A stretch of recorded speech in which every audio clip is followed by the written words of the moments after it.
Salam sejahtera. Satu artikel saya dapat daripada Gempa. Video berbual bersama DSV tular netizen. Puji Taleta pandai bawa diri, bagus tak kekok melayan orang lebih tua. Sepotong video memaparkan penyanyi remaja Taleta bersama usahawan terkenal Datuk Seri Vida dalam kurungan DSV mencuri perhatian ramai di media sosial.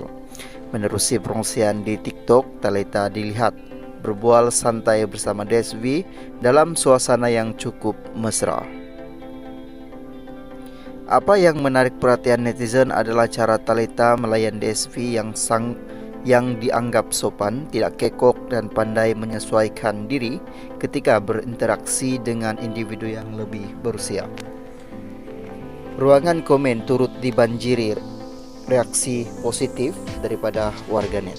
Bagus Taleta tak kekok melayan orang yang lebih tua, tulis seorang pengguna.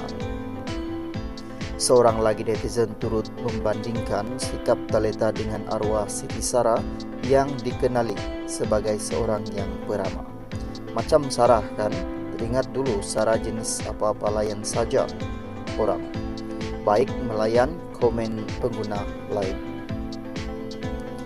Selain itu, ada juga yang memuji kepribadian Taleta yang disifatkan bijak membawa diri mengikut situasi.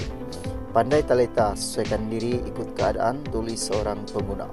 Malah ada yang menyatakan mereka senang melihat cara Taleta memandang dan beri perhatian ketika DSV bercakap. Bagus deh pandai melayan orang lebih tua. Suara sedap macam arwah Siti Sarah, komen lagi seorang netizen.